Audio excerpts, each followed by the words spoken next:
بچہ اور اس کے والد اکثر مجھے ہیلپ آؤٹ کے لیے آتے تھے، تو وہ کہتے تھے کہ افاق بھائی کسی سے کہہ کے آٹا ہی دلوا دے، چاول کھا کھا کے تھک گئے۔ پھر اب آپ زیادتی سے زیادتی دیکھیں، اور میڈیا پہ رونا جو ہے آکوپائڈ کشمیر کا ڈالا ہوا ہوتا ہے، وہاں کے مظالم بیان ہو رہے ہوتے ہیں۔ مجھے نہیں یاد پڑتا کہ تاریخی طور پر انڈین آکوپائڈ کشمیر میں لوگ کبھی اتنے بڑے پیمانے پہ نکلے ہوں اور اتنا ادھم ڈالا ہو۔ ایسے بھارتی حکومت کو مغلظات بکی گئی ہوں جو یہاں بکی گئی ہیں، کیونکہ ہمارا پروفیشنل میڈیا، پرنٹ، الیکٹرانک اور ریاستی machinery, I S P R تو بڑے ایکٹیو ہے نا کشمیر کے حوالے سے۔ یہاں صورتحال یہ ہے کہ درجنوں ویڈیو لگے ہیں کہ پروفیشنل میڈیا تو جھوٹ بول رہا ہے اس وقت، مگر ہم ڈٹے ہیں، تمہارا باپ بھی ہمیں نہیں روک سکتا، اس طرح کے نعروں کے ساتھ نوجوانوں کی درجنوں سینکڑوں ویڈیو لگی ہوئی ہیں۔ جب آپ لوگوں کی روٹی چھین لیں گے، ان کا حق کھا لیں گے، انہیں بھوک، بیماری، بے روزگاری اور ناخواندگی کے حوالے کر دیں گے، تو جو غیرت مند قومیں ہیں، اور کشمیری بہت پرانے ایکٹیوسٹ ہیں، تاریخی طور پہ جدوجہد نظر آتی ہے ان کی۔ یہ تو اس خطے کے لوگ ہیں بس جو حملہ آور بیرونی آتے ہیں ان کے ساتھ فوجی بن کے نکل پڑے اور مارنے پیٹنے، لوٹنے کھانے، عزت کو جنازے اٹھانے کے لیے۔ اپنے لیے ویسے نہیں نکلیں گے، بغیر لالچ کے نکلتے ہی نہیں ہیں، جہاں مرنے کا خوف ہو وہاں نہیں نکلتے۔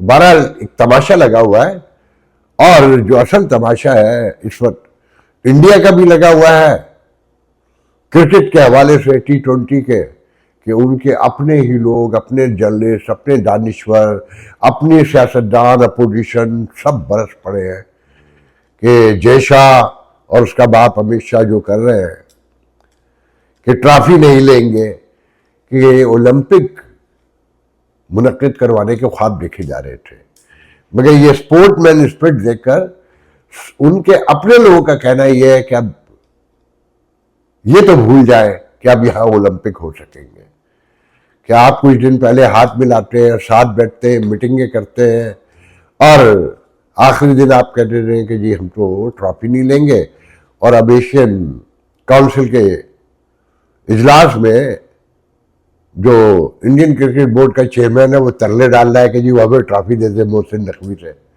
وہ کہہ رہا ہے کہ آج کے ایجنڈے پہ ہی نہیں ہے۔ پھر محسن نقوی پہ بھی عذاب اترا ہوا ہے، اور یہ عذاب بہت آگے تک جائے گا کہ سلمان علی آغا تو T20 کا آدمی نہیں ہے، وہ لایا کیسے گیا؟ تو یہ سب کو پتا ہے وہ کیسے لایا گیا۔ آصف زرداری اور محسن نقوی جو اس ملک میں کھیل کھیل رہے ہیں، جو آگ بھڑکا رہے ہیں فسادات کے لیے، مستقبل کی پیش بندی کر رہے ہیں اور مورچہ زن ہو رہے ہیں، وہ آنے والے دنوں میں سب کو نظر آ جائے گا۔ ایک آغا سلمان علی آغا نہیں ہے، ایسے درجنوں سینکڑوں لوگ ہیں جو انتہائی خاموشی سے مختلف جگہوں پہ لگائے جا رہے ہیں، اور ان کا کنیکشن کیا ہے یہ آپ لوگ خود تلاش کر رہے ہیں، ایک لمحے میں پہنچ جائیں گے۔ ایک ہی کنیکشن ہے ٹوٹل، کہ آصف علی زرداری اور محسن نقوی کا بھی یہی کنیکشن تھا، یہی وجہ تھی قریب آنے کی جو سلمان علی آغا کی ہے۔ تو آپ سے صرف اتنی ریکویسٹ ہے کہ اپنے جذبات کو کنٹرول میں رکھیں، اور وقت گزرنے کے بعد جنون کا شکار ہونا آپ کے لیے، آپ کے خاندان کے لیے، آپ کے محلے کے لیے، شہر کے لیے اور ملک کے لیے خطرناک ہے۔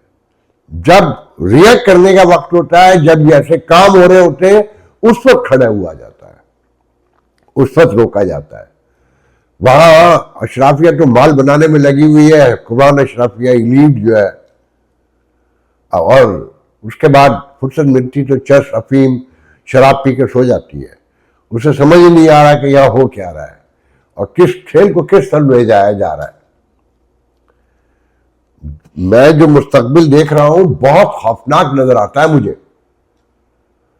ایسی قربہ پروری اور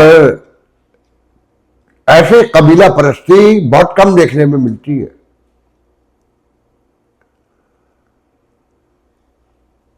اور کیا سناؤں آپ کو, بہت کچھ کہنے کو دل چاہتا ہے مگر بہت نازک معاملات ہیں,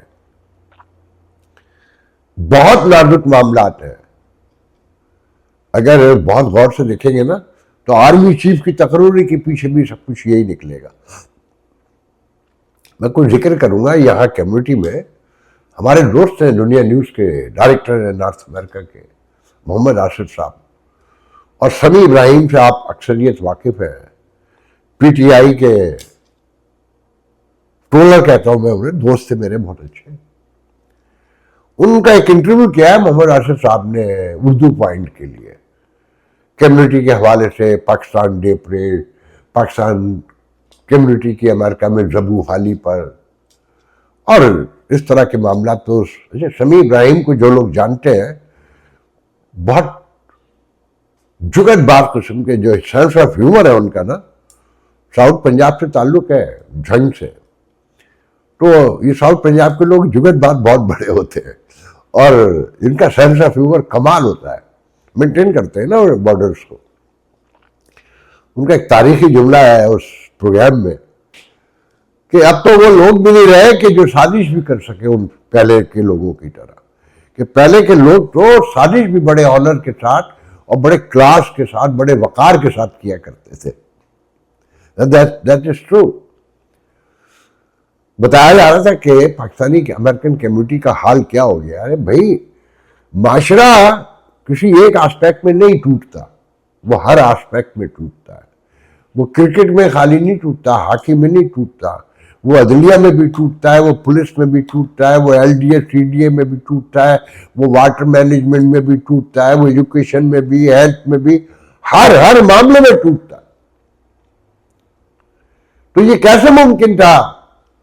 وہ کہتے ہیں نا کہ جڑے لاہور پہرے وہ نیو یارک پہرے کیوں نہیں ہوں گے جی.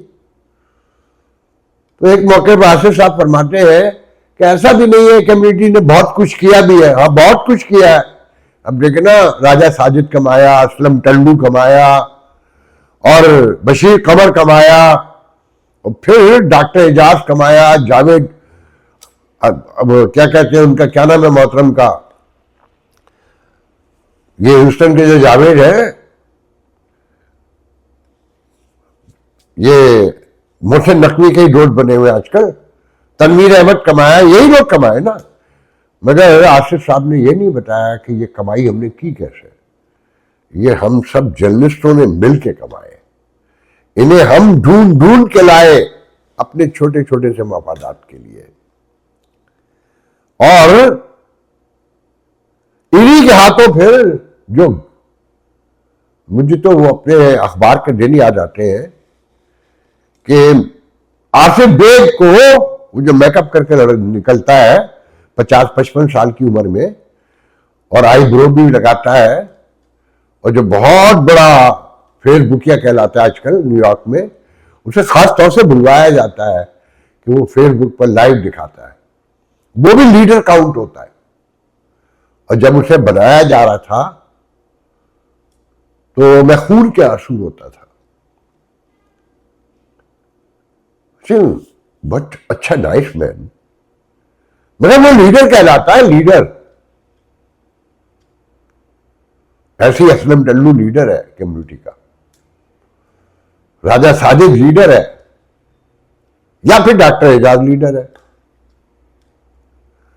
تو یہ کمایا تو یہی ہونا تھا نا. اور پھر پریڈ نے تو جو کما کر دیا ہے اس پر تو تا قیامت تاریخ دان بھی پریشان رہیں گے. جو انجام ہوا پریڈ کا, یہ واحد آدمی تھا جو اکیلا بولتا تھا. خوشی ہوئی کہ آصف بھی بولے پہلی بار.